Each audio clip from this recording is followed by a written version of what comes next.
There are those who spend their entire lives believing that luck is the decisive factor, that success belongs only to those who have been blessed.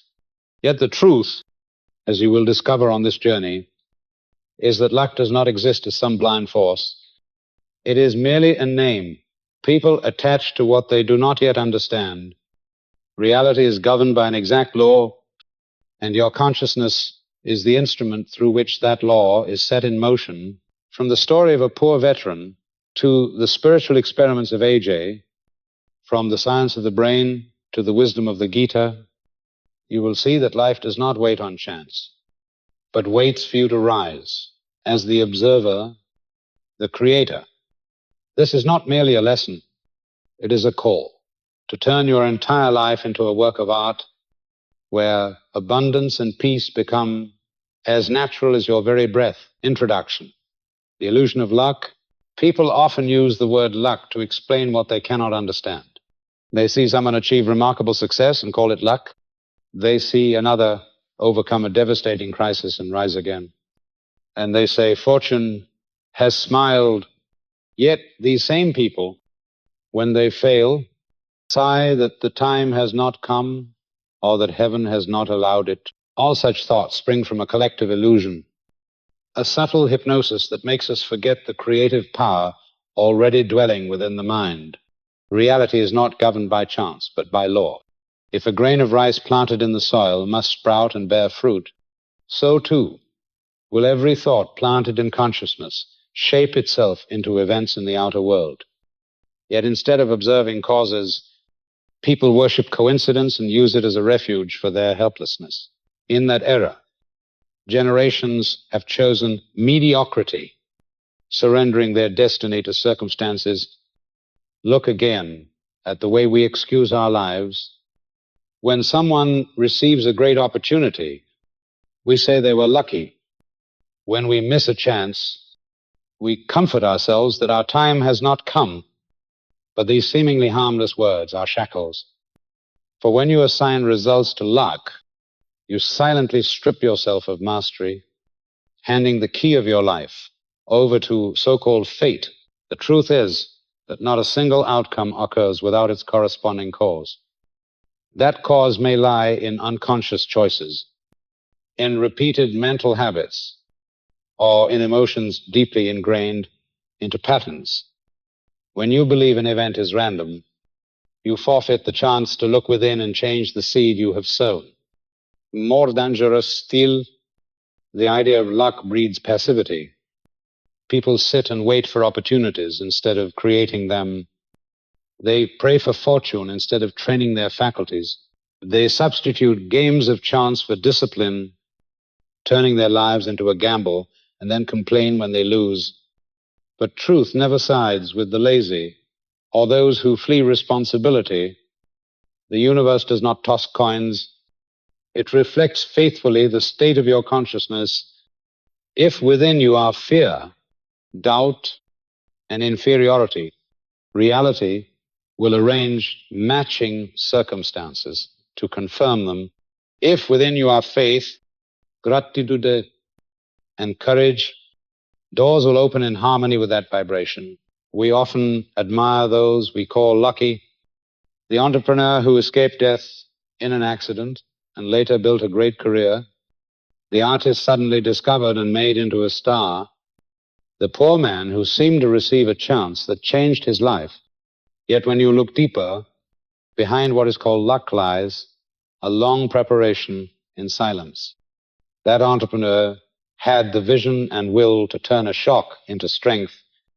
That artist had trained his skill long before anyone noticed. That poor man had nourished his aspiration and belief so that when opportunity appeared, he was ready to seize it. There was no luck. There was only the meeting of a prepared mind with circumstances drawn by its vibration. Luck also fosters another error, envy and jealousy. When you believe someone succeeded merely by chance, you feel injustice and resentment. You close your heart and refuse to learn what they did, right? You look only at results and ignore causes. That is how you lock yourself inside failure. For instead of asking, How can I achieve that, you ask? Why do I not have that? The first question opens the path to change. The second leads only to despair. In truth, luck is nothing but another name for a phenomenon we do not yet understand. Just as ancient people called lightning the wrath of the gods, until science proved it to be the discharge of electric energy in storm clouds, today we call sudden success good fortune, until we realize it is the inevitable result of spiritual principles operating with the same precision as natural law. When the seed is ripe, the plant must break through the soil, regardless of whether outsiders call it chance or destiny.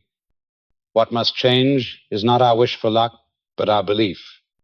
The belief that you have both the right and the ability to shape circumstances by your thoughts, emotions, and actions. The belief that no goddess of fortune holds the keys, but that you yourself are the craftsman, laying each brick of your destiny. Every thought you hold long in your mind is an invitation sent to the universe. Every emotion you embrace is a signal broadcast. Every action you repeat is a knock on the door of the future. And the universe always answers precisely, impartially, unfailingly. Therefore, stop waiting for accidents. Stop giving your power to what you call luck. Face the truth. Your life is a reflection of the consciousness you carry. If you dislike what is happening, do not blame fortune, change the seed. If you want a different harvest, sow differently.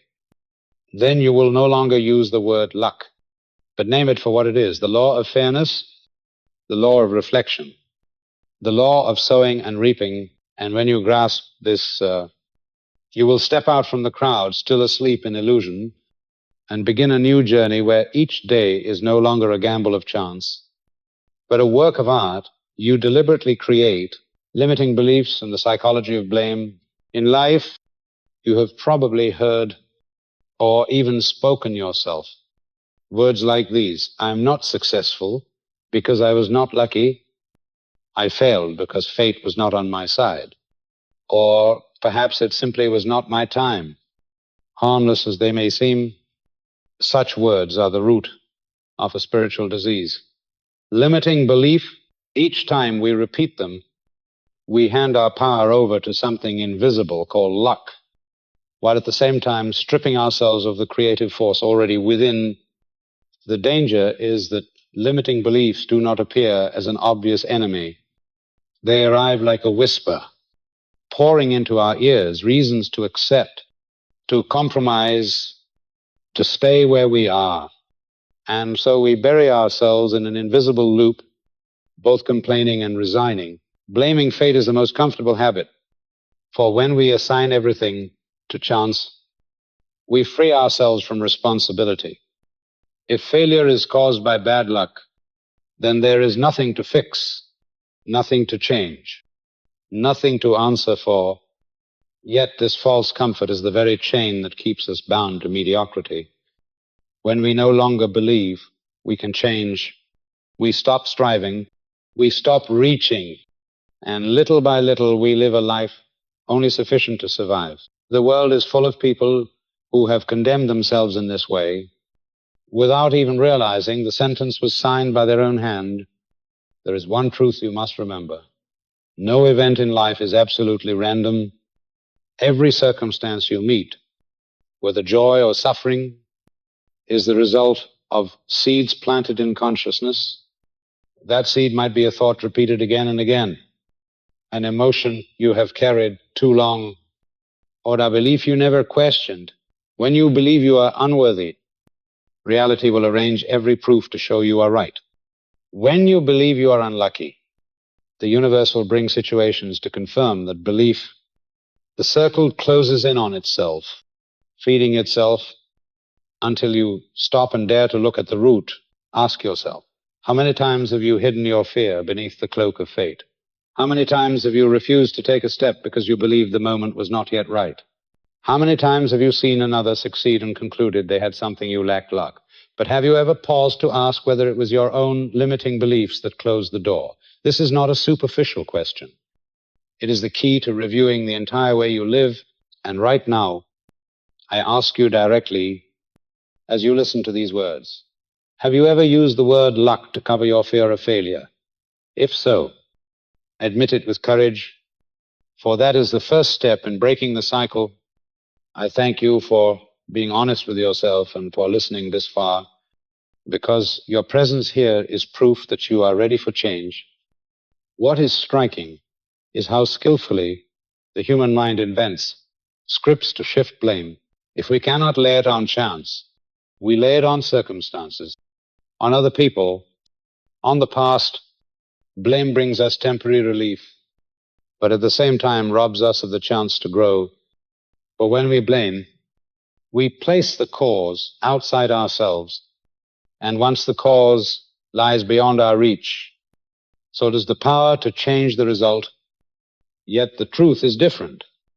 Every cause begins within, and the moment you change your perception, the flow of events will turn. Limiting beliefs are like invisible shackles. They do not bang at the door. They silently bind you with simple phrases. I cannot, I am unlucky, I have no opportunity. Words repeated long enough become laws in the subconscious, directing your life without your awareness. If you would break those shackles, you must begin by changing the words within. Each time you're about to say, I am unlucky, replace it with, I am learning to create opportunity. Each time you are tempted to say, it is not yet time, replace it with, I will prepare so that I am ready when the time comes. In this way, you gradually transform the entire field of consciousness surrounding you, and something remarkable happens when you stop blaming. You will discover you are not a victim, but an architect. You will recognize that every past failure was nothing but preparation for your growth. You will understand that what you have called fate is only the result of what you believed and how you acted. When you change belief, fate itself changes. When you accept responsibility, you receive at the same time the power to rewrite the story of your life. And then you will no longer wish to use the word luck, because you will know that everything that comes to you is the honest reflection of who you are. Limiting beliefs and the psychology of blame have held humanity in helplessness for thousands of years. But you are no longer bound if you see the truth. Be grateful that you are hearing these words right now, for it is the sign that you are ready to cast off invisible chains and step into spiritual freedom. Instead of looking outward in resentment, look inward and choose again your belief. From that moment on, life will no longer be a gamble, but a fertile field where what you sow, you will reap. And your very presence here is the first seed of an entirely new journey. The case of the Korean War veteran, a soldier returned from the Korean War carrying wounds not only on his body, but deep within his soul. He began life anew with nothing but empty hands, surviving on $25 a week, a sum barely enough to keep himself alive. For 10 long years, his income never exceeded $600 a month. Poverty circled him like an invisible sentence, convincing him that fate had locked every door. He worked tirelessly. He hoped in small fragments, yet every effort led only to dead ends. For most, that would have been the end, a destiny, unchangeable. But the truth was that those limits existed only in his mind, and one small incident altered everything. One day, by chance, he came across a book, Awakened Imagination, by Neville Goddard. Those pages were unlike anything he had ever known. They spoke not of luck, nor of pleading with some outside power, but revealed a profound principle. Imagination can shape reality. Neville called it the revision scissors technique, the conscious act of cutting away and rewriting the past in imagination. For a man long accustomed to believing that fate was immovable, the idea seemed almost impossible. And yet, something stirred within him. A spark flickered from the ashes. He began to try, not because he believed fully, but because he had nothing left to lose. Each night, before sleep, he closed his eyes and quietly rewrote his memories, failures at work, moments of rejection, times of poverty. So dire he wondered how his family would eat all of these he revised in imagination. Instead of seeing himself rejected, he imagined himself welcomed. Instead of closed doors, he imagined doors opening. Instead of lack, he imagined abundance and peace. He practiced this faithfully with silent discipline, night after night. He did not know how, but he sensed that deep within a transformation had begun, and soon that transformation became visible. Within just 2 years, his income was no longer meager.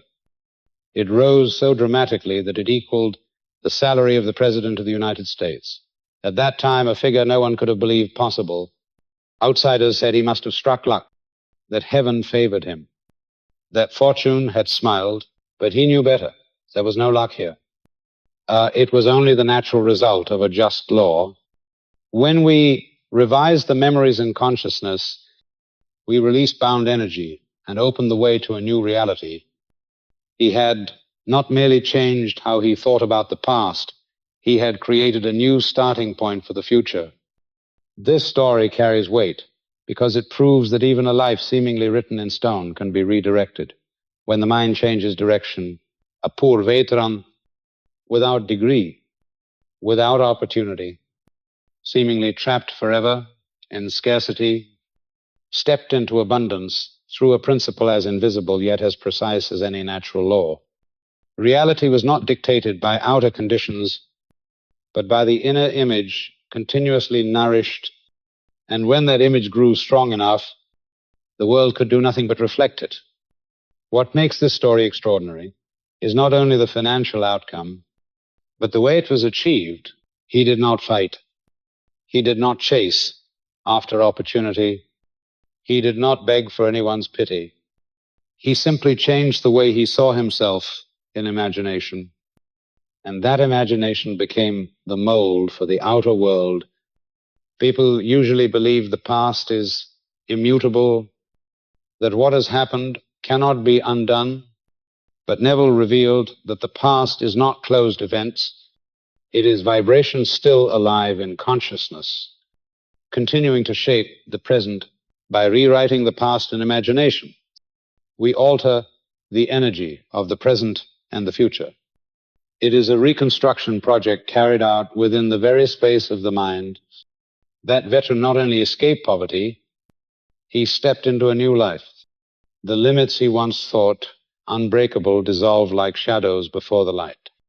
And the lesson left for us is crystal clear. No condition is stronger than the image you hold within. Poverty, illness, or failure are but passing projections of old patterns in consciousness. Once the pattern changes, the projection changes, just as a screen only reflects the real inside the projector. So your life only reflects the real you hold in imagination.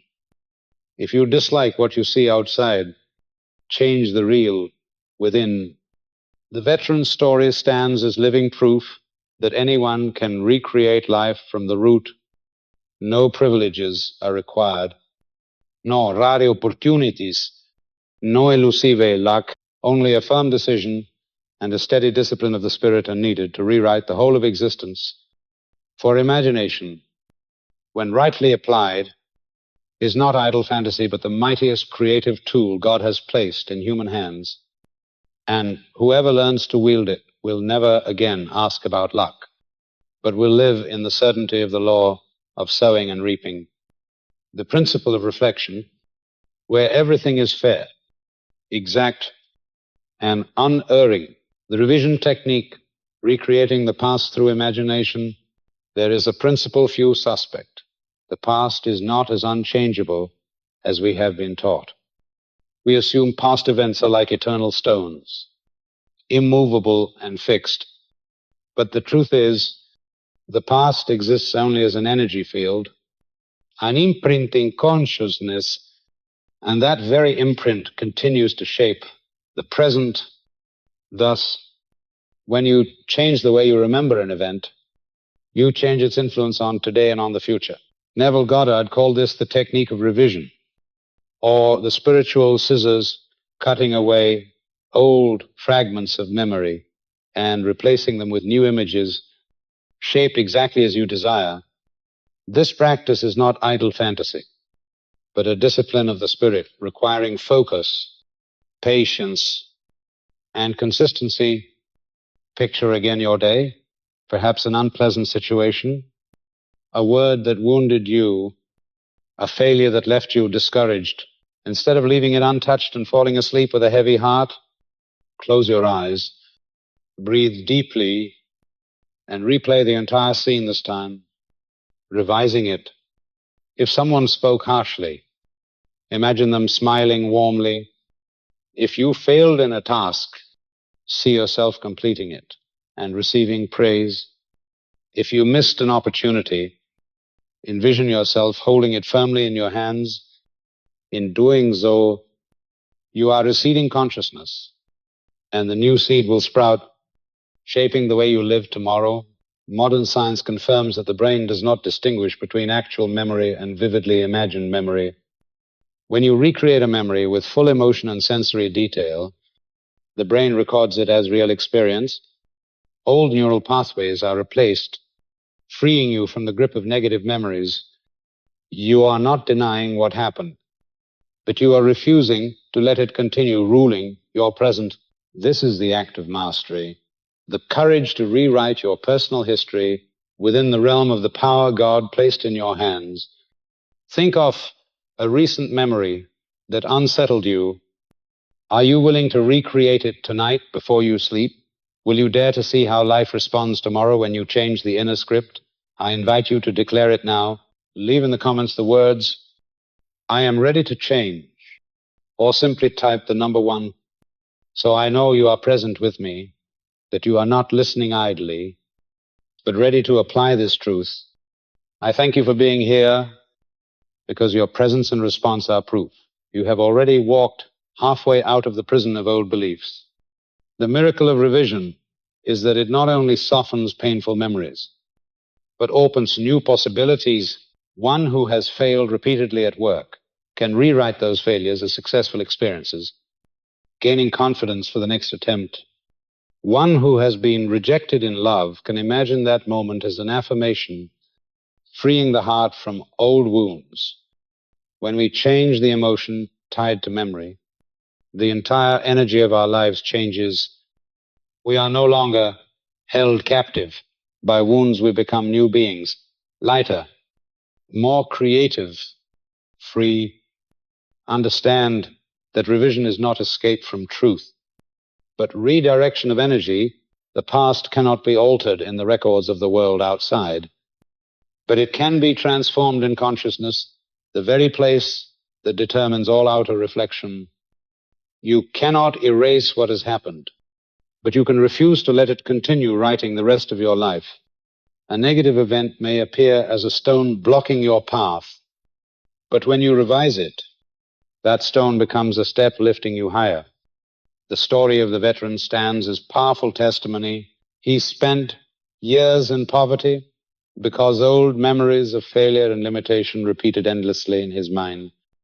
Only when he began revision did he escape the spiral. Soon after, his life transformed as though the painful past had never existed. It is clear proof that when you revise the past in imagination, you are revising both your present and your future. So each night before sleep, turn your mind into a screenwriter's studio, restage the scenes of your day, but with endings of your choosing. Do not allow a day to close in bitterness. Let it close with joy you have created.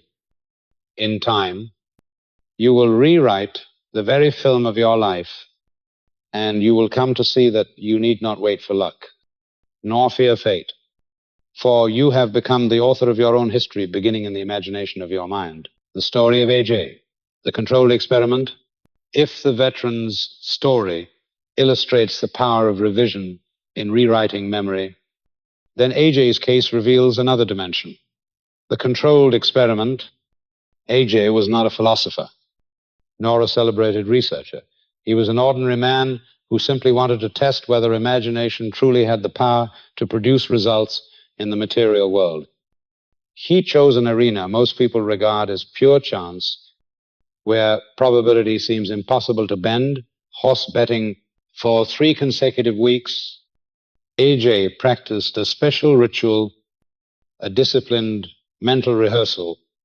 Each day, he took time to sit quietly, close his eyes, shut out all noise, and enter a state of deep concentration.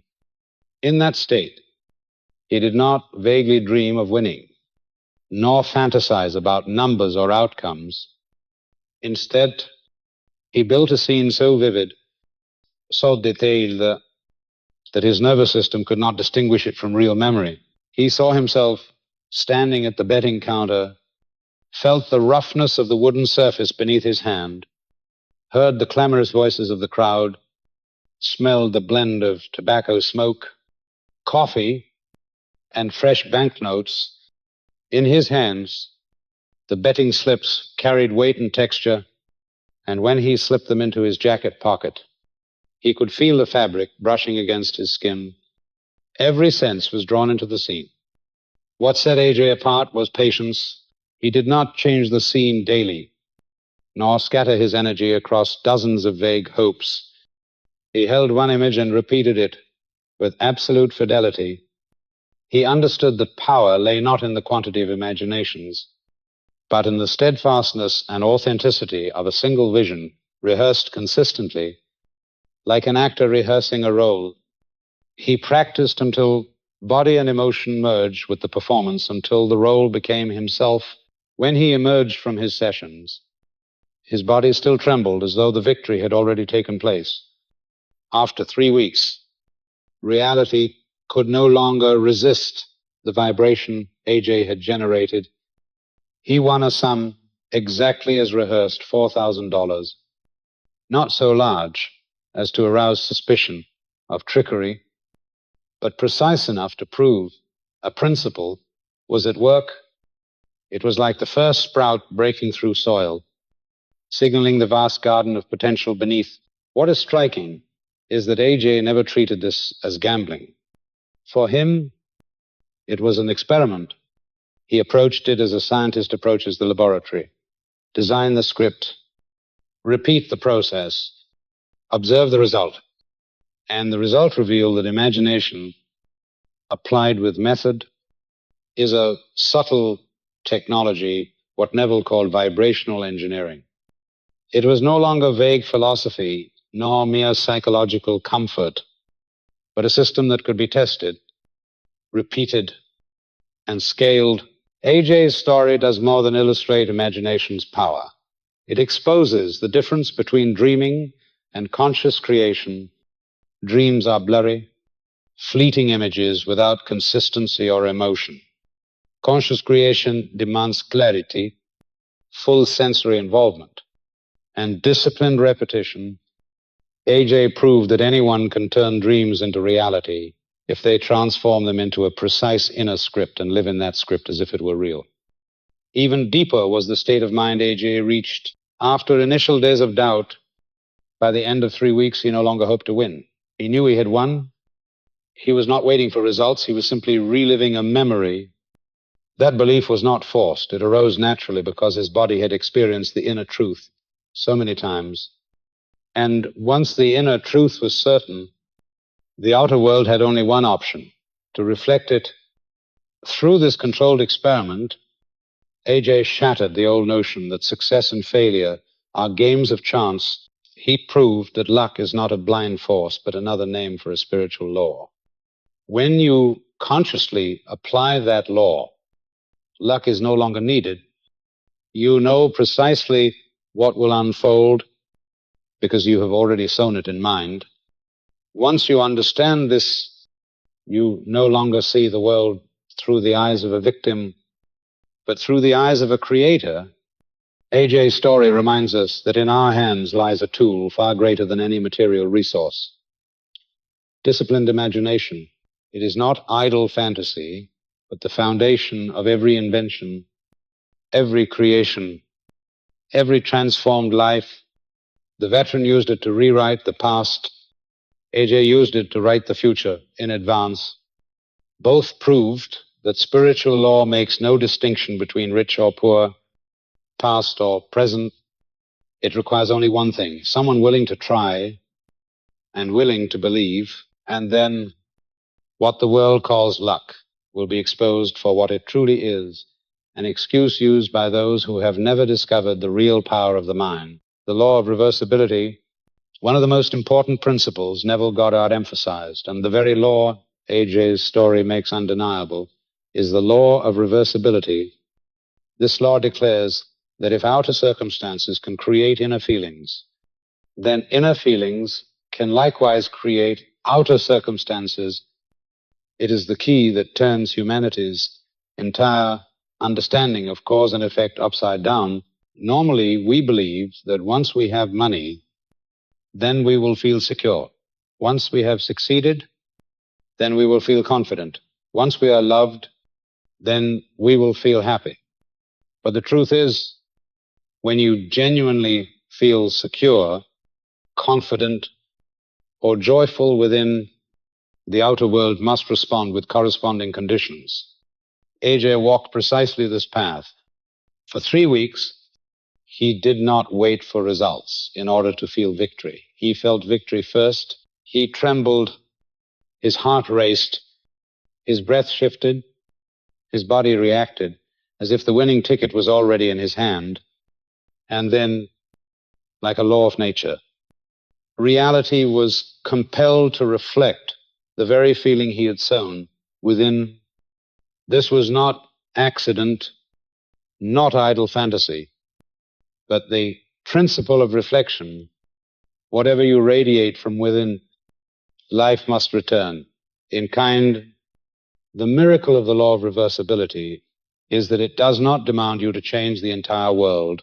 You do not need to shift society, nor wait for outside opportunities. You need only to shift yourself within. Instead of saying, I will be happy when I have this, say, I choose to be happy even before it arrives. Asterisk. Instead of waiting for money to feel secure, let the sense of security flood you first, and money will come to confirm it. Instead of waiting for opportunity to grant you confidence, walk with the confidence already alive within you, and opportunities will appear to match it. This power is the silent voice within you, a voice that is more than sound. It is a space to which you can return. This is the power of the voice within, not just a whisper you hear, but a sanctuary you inhabit. When you return to that inner space, all external conditions become nothing more than honest mirrors of your inner state. The law of reversibility also explains why so many fail in their pursuit of happiness. They postpone joy until conditions are perfect. They defer gratitude to some future day. And that postponement itself creates an endless cycle of lack. But the moment they reverse it, daring to feel joy, gratitude, and abundance fully in the present, the world begins to move in a new direction. This is not blind faith, but a law as impartial and exact as gravity. This is also why countless people remain stuck in old conditions. They want change, yet inwardly they hold on to fear, scarcity, and helplessness. And the universe, like a faithful servant, keeps delivering situations that confirm those feelings, not because the universe is unfair, but because it always answers with precision. Change the feeling, and you change the command. Change the inner state, and you change the outer reflection. The law of reversibility plays no favorites. It simply operates. Picture yourself standing before a mirror. If the mirror reflects a sad face, you cannot command the mirror to smile. You must change your real expression, and the image will follow. Life works exactly the same way. You cannot force circumstances to change while clinging to old emotions But the instant you change your inner feeling, the outer world reflects it back without delay. The strength of this law lies in its immediacy. The very moment you genuinely live in a new emotion, a new current of energy begins to flow, reality will gradually rearrange itself to match that current, and as you sustain it day after day, it becomes your new pattern, your new reality. AJ's story proves it beyond doubt. He did not win by clever calculation or by the visit of fortune. He won because he had already lived in the feeling of victory. He had entered that state from within, and the world had no choice but to follow. This is no longer a vague belief, it is a law. The inner governs the outer. When you realize this, you will see that every limitation in life is only the limitation you continue to carry in feeling. The moment you step out of the old state and fully live in the new, you set into motion a chain of inevitabilities that lead to a new condition. There is no luck, no accident, only the flawless accuracy of the law of reflection. And once you grasp the law of reversibility, you will stop waiting for life to smile upon you. You will smile first, and life will be bound to reflect that smile back. The scientific explanation, consciousness as the engineer of vibration, when hearing stories of the veteran rewriting his past or AJ creating victory, many dismiss them as miracles or coincidences. Yet modern science is steadily proving that behind such results lies nothing mystical, but the natural operation of spiritual law. Human consciousness functions like a broadcasting station, continually sending out vibrational frequencies into the surrounding energy field. And just as a radio can only tune into the channel that matches its frequency, reality can only reflect back the vibration you emit. This is why Neville called disciplined imagination the art of vibrational engineering, and why we may rightly call consciousness the engineer of vibration. Neuroscience has now confirmed a crucial truth. The brain cannot distinguish between an actual memory and a vividly imagined one. When you picture yourself holding a bill, feeling its texture, hearing its crisp rustle, smelling the fresh ink of new paper, the brain records it as a real experience. Neural circuits fire, hormones release, and the body responds as though it truly happened, which means that with repetition, you are rewriting the brain's operating software, altering the commands sent throughout your body and into your energy field. Dr. Joe Dispenza calls this the phenomenon of neurons creating reality. He shows that whenever you recall an old memory with negative emotion, you reinforce the old neural pathway, forcing the body to relive fear and helplessness. But when you deliberately recreate a new memory infused with positive emotion, you compel the brain to build new pathways, training the body to live in a new state. This is not self-deception. It is the conscious reconstruction of the brain according to its own design. Research into brainwave states clarifies this further. In ordinary waking life, the brain operates in beta, dominated by reason and analysis.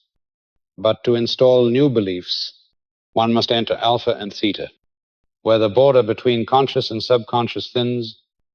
In these states, images, feelings, and affirmations pass directly into the deepest levels of mind, unchallenged by logic. This is why Neville advised students to practice revision and visualization before sleep, for at that moment the brain naturally shifts into alpha, opening the gates of the subconscious. Jose Silva, creator of the Silva method, declared that the brain is both transmitter and receiver of signals.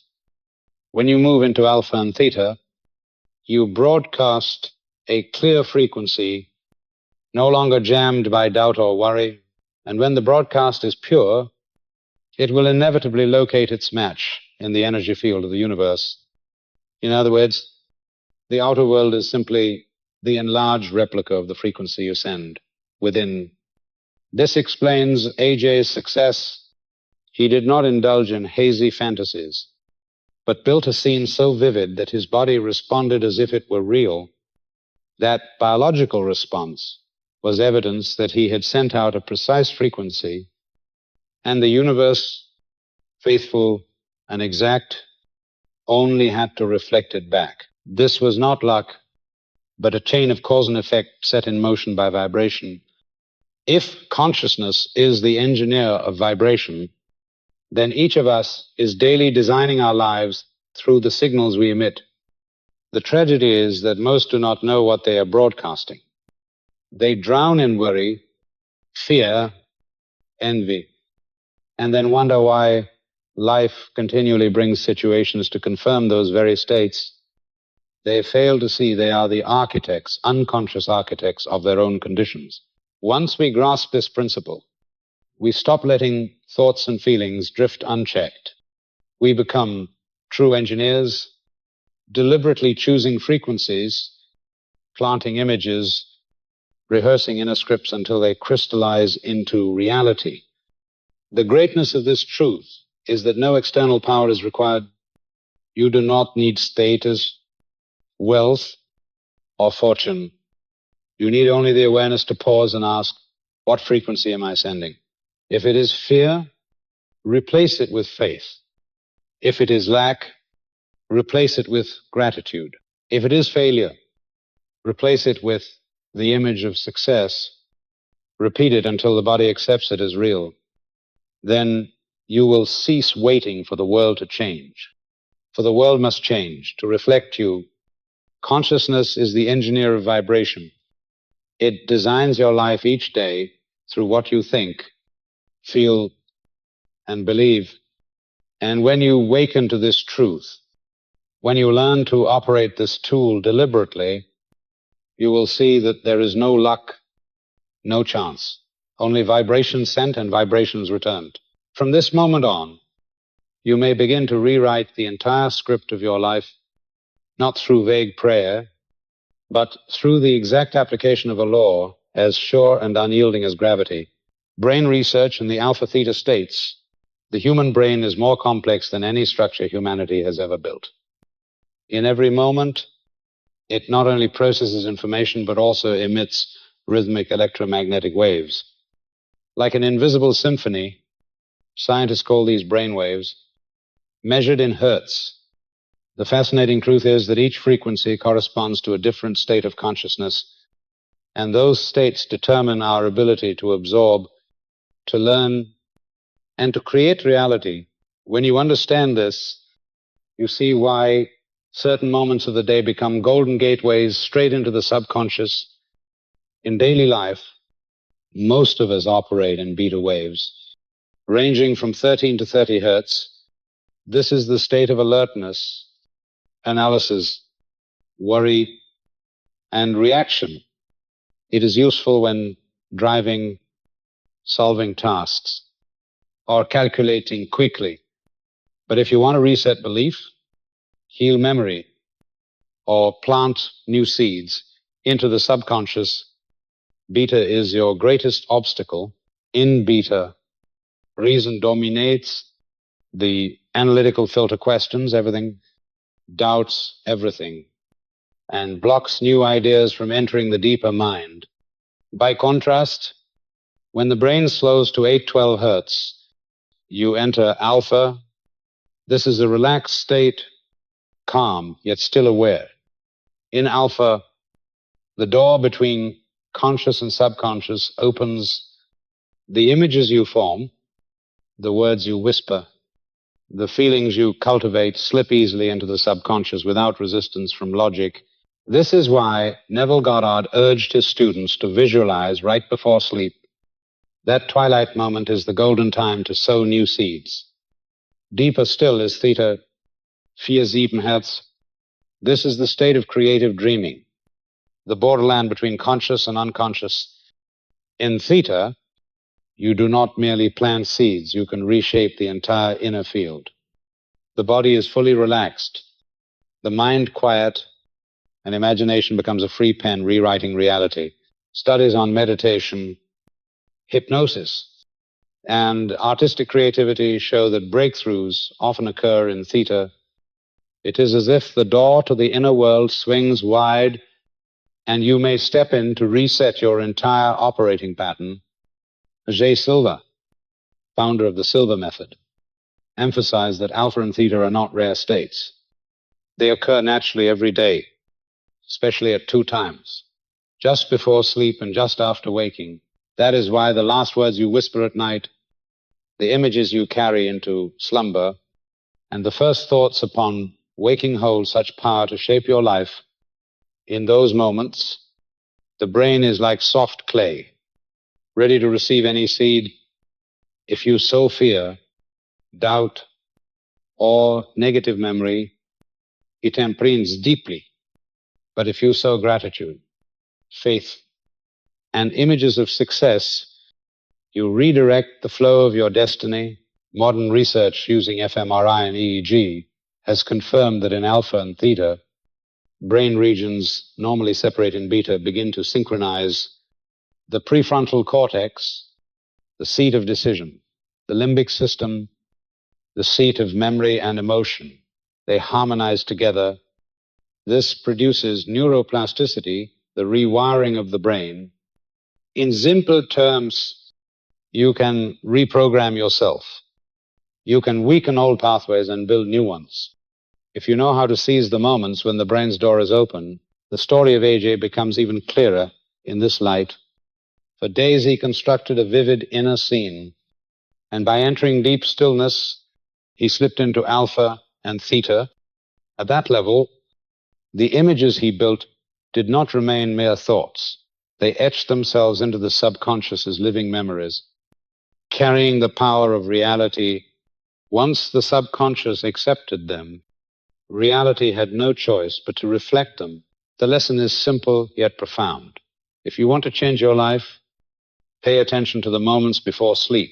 In the first moments of waking, these are the gateways to the subconscious. If you carry anger, worry, or disappointment through them, you lock yourself into the old cycle. But if you carry images of success, affirmations of strength, or even just gratitude, you are redesigning your life from the roots. Science is now proving what spiritual masters have long taught. Human consciousness is not a fragile candle flickering in the storm. It is the switch that governs the whole network. And the moment you learn to enter alpha and theta deliberately, you hold the tool to turn ideas into reality. You no longer wait for luck because you understand the law, and the law is always precise, always reflecting exactly what you impress upon the subconscious. The theater of consciousness and the witness event, deep within, the human mind is a vast theater. Every thought is an actor, every feeling a beam of light, every memory or image a play unfolding without pause. Most people pay no attention, allowing random scenes to perform freely on this stage. But those who grasp the spiritual principle realize that they themselves are the director, the playwright, and the sole audience. And the most important truth is this: the inner play will soon be reenacted on the outer stage we call life. Neville Goddard gave a refined name to this reenactment: the witness event. This is not the dramatic climax of victory, but the ordinary moment that proves victory has already happened. If you imagine yourself wealthy, do not picture winning the lottery or receiving a grand award. Instead, envision a quiet morning at your table, leisurely counting bills, hearing the crisp rustle of paper, inhaling the aroma of coffee, and feeling the calm security within. That is a witness event, a silent yet powerful proof that you have stepped into a new reality. The strength of the witness event lies in its authenticity.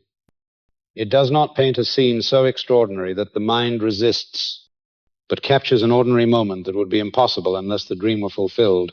Precisely because of this simplicity, the subconscious accepts it easily as memory, and once the subconscious holds it as memory, it immediately adjusts outer life to match the inner Imagine you long for a happy relationship.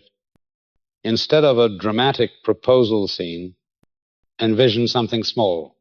Sitting with your partner in the kitchen, hearing a spoon touch the cup, laughing together over something trivial.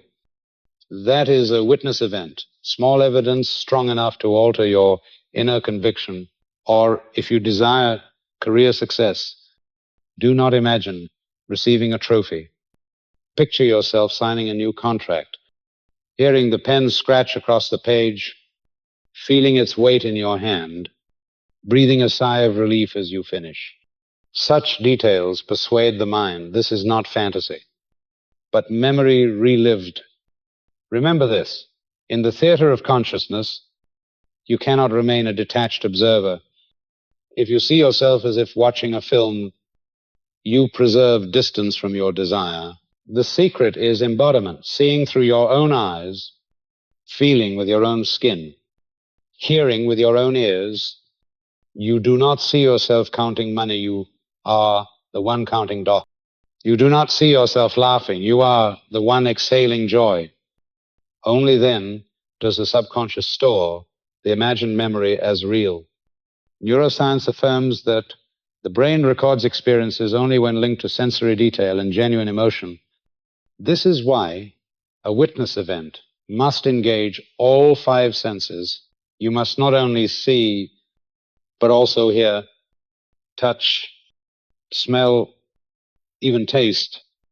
When imagination grows so vivid that real emotion flows, a sudden smile, a sigh of relief, even tears, this is the signal that the play in the theater of consciousness is powerful enough to rewrite the script of your life. This was AJ's method. He did not conjure a grand scene of triumph. He pictured something ordinary, holding the betting slip, slipping it into his pocket, feeling the fabric against his skin. He rehearsed it until his body trembled as if it were real. And then the outer world had no choice but to reflect the play he had already lived within. Thus, the theater of consciousness is not a playground for idle dreams, but a construction site of reality. The witness event is the prop, the subtle detail that makes the performance true. Once you know how to use it, you will stop vague imagining, stop standing outside in longing, and begin living a new reality from within, and soon the velvet curtain will rise. The inner play will be enacted on the stage of your life with such precision and elegance that you will no longer call it luck. You will recognize it by its eternal name. The inner determines the outer, asterisk 21 days of repetition and expansion. Every human habit is formed by repetition. From the way you walk and speak to the way you react in situations, all of it stems from neural pathways strengthened over time. Neuroscience has shown that to carve out a new pathway in the brain requires about 3 weeks of conscious repetition. This is the span in which an action, belief, or inner image shifts from being unfamiliar to becoming natural. So when Neville Goddard spoke of practicing imagination daily, he was not describing some vague ritual, but pointing directly to a precise biological law. AJ unknowingly obeyed this law. For 21 days straight, he stepped into the theater of consciousness and replayed the same scene with the highest fidelity. He did not let his mind wander through different scenarios, did not alter the details, did not add unnecessary flourishes. He kept one image, like an actor rehearsing a role until the body performs it automatically. And after 21 days, the result emerged exactly as rehearsed. This was not chance, but the brain fully accepting the new script as memory, leaving outer reality no option but to reflect it. The principle of 21 days reveals an even greater truth. By repeating, you are not only creating a single result, you are laying a foundation. Just as exercise is not for one moment of muscle, but for restructuring the whole body, so repetition of images, feelings, and states reshapes the subconscious. Each day you repeat, you deepen a pathway until it becomes a highway for the mind.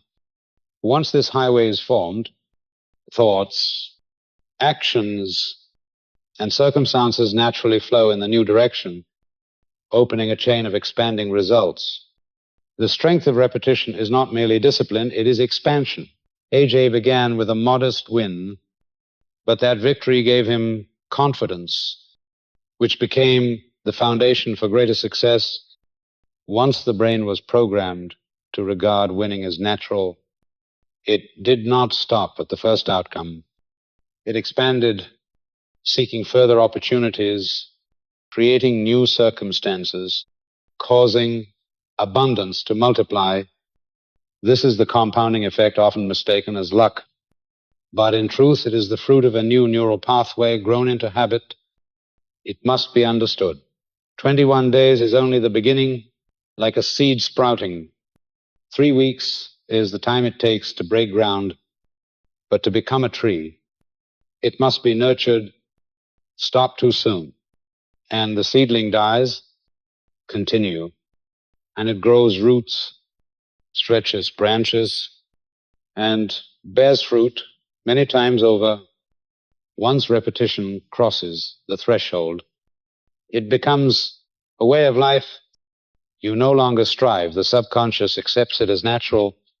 From that moment, expansion flows automatically like a river that cannot cease. And remember, repetition is not forced effort or strained struggle. It is a returning. Each time you visualize, each time you surrender to the feeling, you are returning to a familiar space. A voice within that quietly reminds you of truth. This is the power of the voice within. Not just a voice you hear, but a space you return to. Asterisk. Visit that space often enough, and it becomes home, and the outer world must rearrange itself to mirror that home. Accuracy matters. If each day you change the scene, it details or shift the story, the mind will lose direction, but hold steady like a melody played again and again, and in time the whole body resonates with its rhythm. Once the body harmonizes, reality has no choice but to dance in step. This is no longer belief, it is law. Thus, 21 days is not a test of patience, but the time required to lay a new foundation. And once the foundation is firm, how high your building rises, how wide it spreads, depends only on you. Repetition does not merely bring one result, it opens a horizon of expansion. And that is the true gift of disciplined imagination, the witness object, a token of vibration in the journey of creating reality. There are milestones that are more than outcomes. They become witness objects, living proofs that spiritual law is at work. AJ understood this when he held in his hands his first $4,000 check. To many, it was just money, a reward soon to be spent. But to AJ, it was a token of vibration, a bridge between the invisible and the visible, between the inner theater of consciousness and the outer stage of life. A witness object is not a lucky charm, nor a superstitious relic. It is the physical evidence that imagination has traveled from seed to manifestation. When you hold it, see it, smell the paper, feel its texture, your body is brought back into the very state of vibration that created it. It acts like a switch at the slightest touch. Your emotions and certainty awaken again, and from that state, creative energy flows anew, paving the way for greater success. Neuroscientists call this memory anchoring. When a strong emotional experience is tied to a physical object, every encounter with that object revives the same memory and feeling. For AJ, that check was not mere money, it was the memory of victory, of certainty. of 3 weeks of disciplined rehearsal bearing fruit, each glance at it transported him back into the inner state he had lived, and that state continued to radiate vibration, fueling further victories. The tragedy is that many fail to honor their tokens. They receive a result, dismiss it as luck, spend it, forget it. The subconscious is left without confirmation, belief is not strengthened, and the old cycle returns. But when you keep the token, revere it as a sacred bridge, then from one small success you can build a chain of victories. Spiritual tradition is rich with such symbols. Jacob's stone set as a pillar after his dream of angels, the cup at the Last Supper, the staff of Moses. These objects were never idols to be worshipped, but reminders of invisible truth. A witness object carries the same meaning. It testifies that what you created within has materialized without, and once it has appeared, once it can appear again. By keeping his check, AJ turned it into a transmitter. Each touch reignited the memory of triumph, launching vibrations that multiplied results even beyond the first amount. This is the key. A token is not just confirmation of a single win, but the launching pad for the next. It proves that reality is not ruled by luck, but by reflection. And that law has been validated in your very hands. Imagine you desire a new job, and after mental rehearsal, you receive an interview invitation. If you dismiss it as coincidence, it passed quickly, but if you keep the letter as a witness object, every glance reminds you that your imagination opened this door. You strengthen your faith, and from that faith, you walk into the interview with a new certainty. The result naturally follows. A witness object need not be grand. It could be a book you stumble upon after visualizing a gift that arrives at just the right time, even a phrase spoken by someone at the perfect moment. Its material value is irrelevant. What matters is the precise correspondence between the inner state you lived and the outer sign that appeared. Each time, you must note it, keep it, and let it stand as proof for your subconscious. The key is to treat the token as a testimony of law. It is not divine in itself, but it confirms that divine law is moving in your life. When you keep it, you build for your subconscious a book of evidence, making it ever more certain that spiritual law is exact. And once the subconscious believes absolutely, nothing can prevent reality from changing. So learn to recognize the witness objects on your path. Do not belittle small signs. Small results, each is a brick, and if you honor them, they become the foundation of a great structure of success.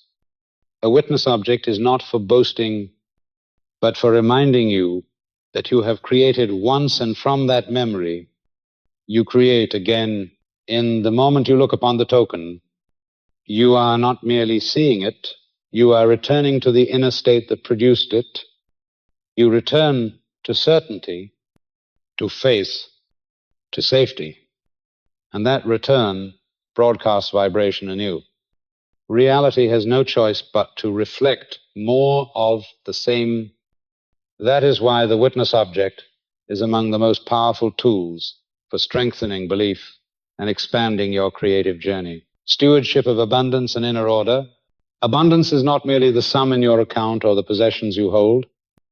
It is also the way you govern, organize, and sustain the inner energy that makes you worthy of it. The universe never pours a flow greater than what you can manage. If within you there is chaos, worry, and lack of discipline, then even if opportunity comes, you will not hold it long. But when you establish inner order, when your mind is as tidy as a clean room, the universe recognizes that you are ready to receive greater streams. AJ understood this. Well, when he received his first check, he did not stop at brief joy. He immediately pictured arranging the money, stacking it neatly, dividing it into ordered piles as though building a strong storehouse for abundance, this was no gain. It was a signal sent to his subconscious and to the universe that he could manage and expand, and so abundance continued to flow his way in your life as well. Inner order reflects outwardly in the way you handle small things. A person who cannot keep a desk in order, whose mind is overrun with worry, will struggle to remain steady when wealth arrives. But one who organizes thoughts, places emotions rightly, and prioritizes what matters will welcome and cultivate any flow that comes. Abundance is a flame, and your inner being is the hearth that holds it. If the hearth is strong, the flame can burn bright and long. If the hearth is weak, the flame flares briefly and dies.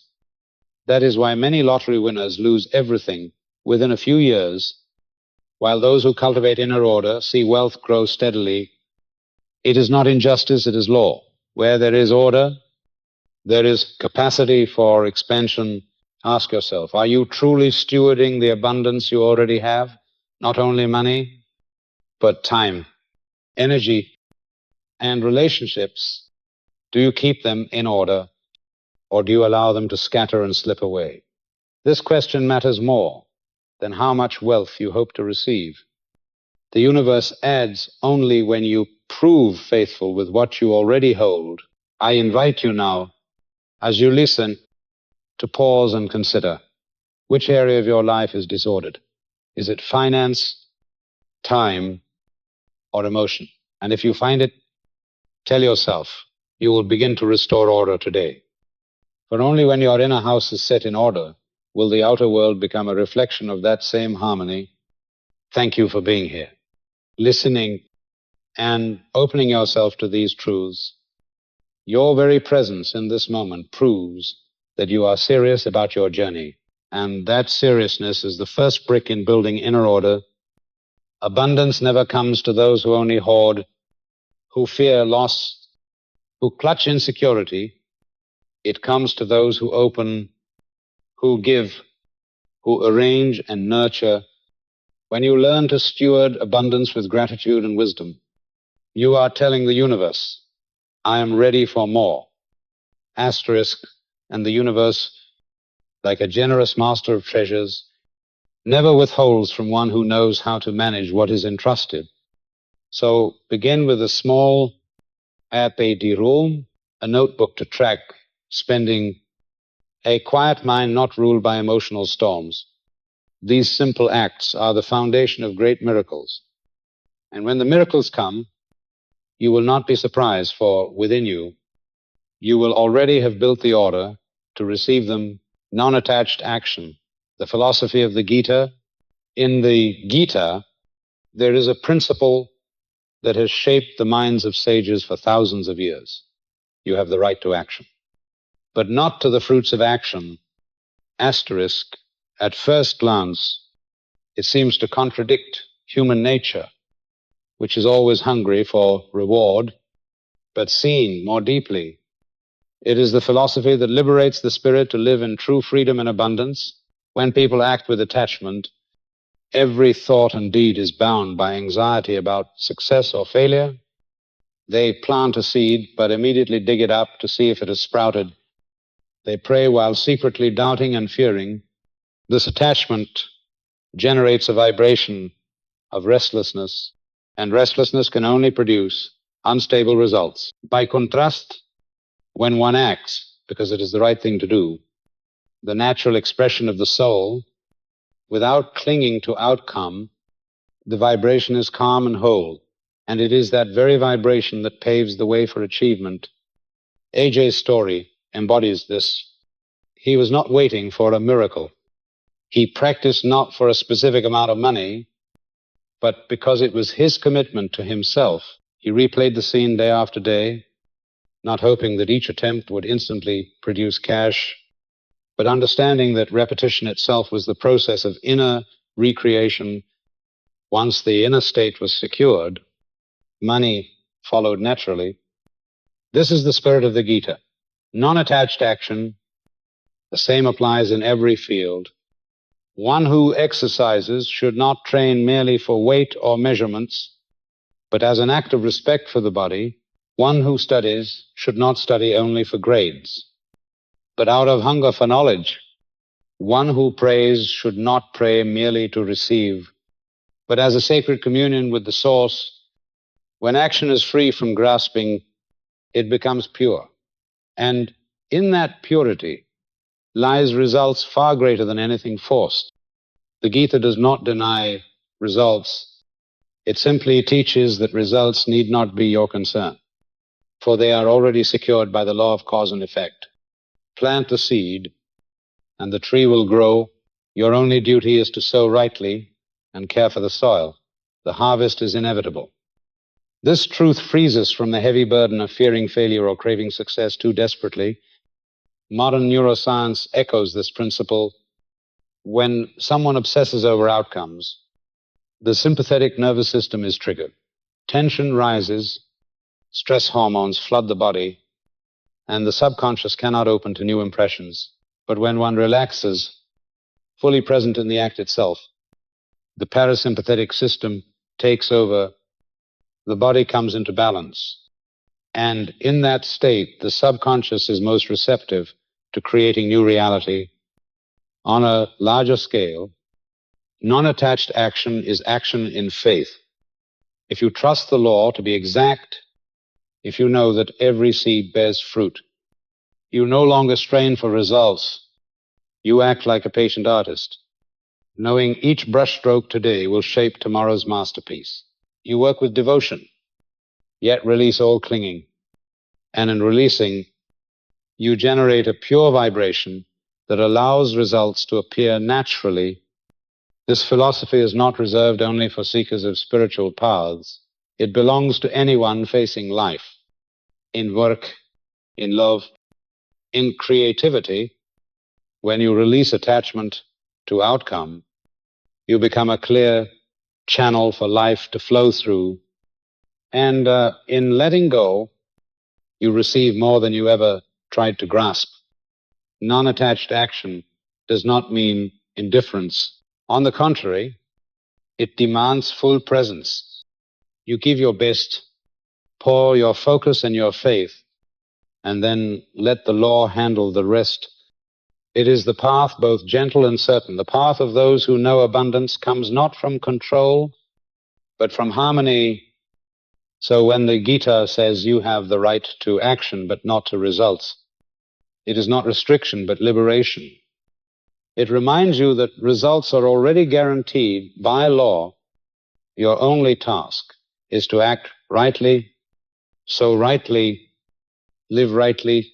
And when you live in this spirit, your life is no longer bound by worry or attachment, but becomes a journey of peace, where every accomplishment arrives as the inevitable fruit of divine law at work. Micro-manifestations, training the muscles of the mind in every great journey. Small steps form the foundation. No one becomes a weightlifter by hoisting a massive load on day one. They begin with light weights, building strength gradually. The mind is no different. It requires daily exercises, small but steady, to grow strong, preparing for greater creations. These exercises are micro-manifestations, small proofs that build the muscles of faith, training you to operate the law of creation consistently. Micro-manifestations are not about envisioning $1 million mansion or sudden fortune, but modest goals the mind can easily accept. It may be finding an open parking spot, receiving a call you were waiting for, or meeting the very person you were thinking of. These small results are the first bricks laid, showing you that spiritual law is not theory, but a mechanism that works. The importance of micro-manifestations lies not in material value, but in how they impress upon the subconscious the truth that you are co-creating with the universe. Each time a small proof appears, you send a powerful message to the brain. Imagination becomes reality. The subconscious, which believes only what it sees, evidenced begins to recognize that a law is at work, and you have touched it. Once convinced by these small proofs, it clears the way for greater creations, free of resistance, as in physical training. The essence is consistency. You need not colossal exercises, just small repetitions until the muscle remembers. Spiritually, this means choosing one small manifestation daily. Imagine it, feel it fully, then release it.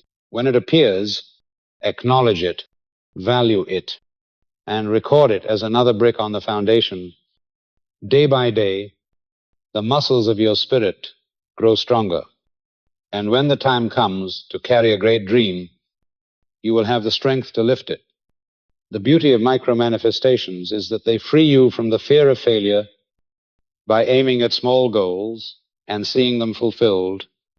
You learn that failure does not exist. Only learning this lightness dissolves pressure, allowing the subconscious to open and accept new belief. Such lightness is not carelessness, but spiritual freedom, born of knowing that law works equally for small and large. Remember, the universe does not distinguish between a small dream and a great one. You are the one who labels them. In the eyes of law, manifesting a parking space is no different from manifesting $1 million. For both are products of vibrational alignment. The only difference is the level of resistance within you. Thus, micro-manifestations serve as training, reducing resistance, replacing doubt with conviction, preparing you for larger dreams.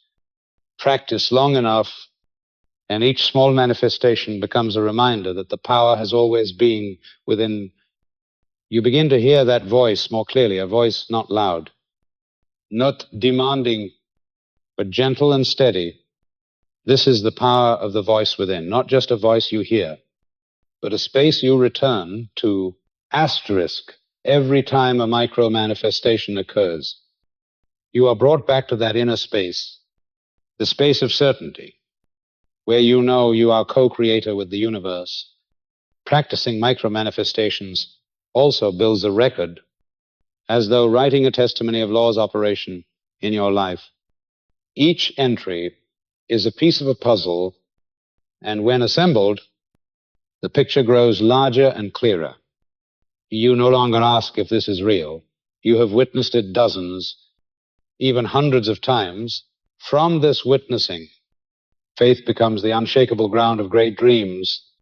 Micro-manifestations are not a game, but a discipline.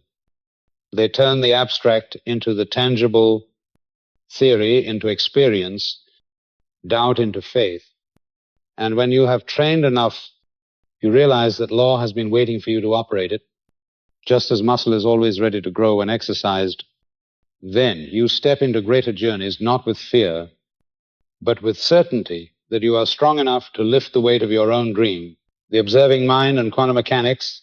One of the strangest discoveries of modern science is the role of the observer in the microscopic world. The famous double-slit experiment proved that an electron has no fixed path until observed before observation. It exists in superposition, both wave and particle, passing through both slits at once, but at the moment of observation, the electron collapses into a single position. Consciousness itself transforms possibility into actuality. This overturned the old view that the universe runs independently of us.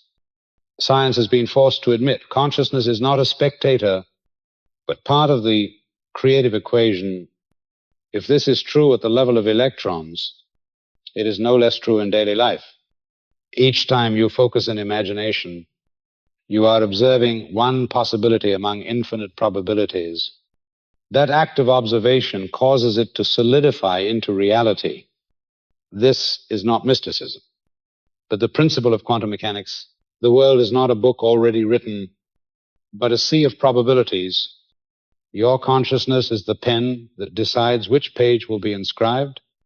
When you live in anxiety, continually observing failure, you are crystallizing failure. When you obsess over lack, you are choosing lack from the ocean of possibilities. But when you practice the witness event, When you train with micro-manifestations, you are placing your observation on abundance, and gradually that probability rises and becomes reality. You need not grasp the complex mathematics, only the simple law. Wherever you place your observing mind, there it grows. This explains why imagination must be repeated with clarity and detail. A vague observation produces noise, while a clear, steady observation compels the probability to emerge. Like a scientist repeating the same experiment until stable data appears, you too must observe a single inner scene until it becomes a stable outcome in life. Many still believe outer reality dictates inner feeling, but the law of reversibility teaches the opposite. Inner feeling calls forth outer reality.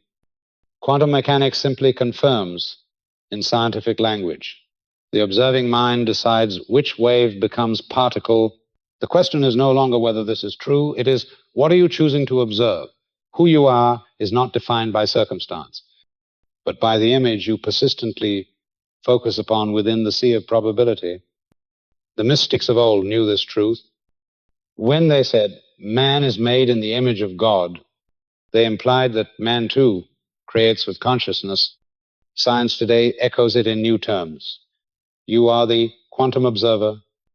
You do not merely live in the universe, you help create it moment by moment. Think back on your own life. How many times did the very thing you feared most seem to come again and again, as though summoned by obsession? How many times did a positive belief open an unexpected door as though it had been waiting for you? These are not coincidences, but evidence that the observing mind was at work. And if it works unconsciously producing both good and bad, then by conscious practice, you can direct it toward the light. The greatest gift of quantum mechanics is not its equations, but its message. Reality is not fixed. It awaits your choice. Once you understand this, you cease to be a victim of fate and become a co-creator with the universe. You do not wait for luck. You create it by observing the right probability. And once you seize this principle, you realize that every prayer, every image, every state you choose to hold within is itself an act of observation, deciding which wave will collapse into form in your world. Integration into an art of living, every principle, every technique, every proof along this journey leads to one final point: to make them an art of living.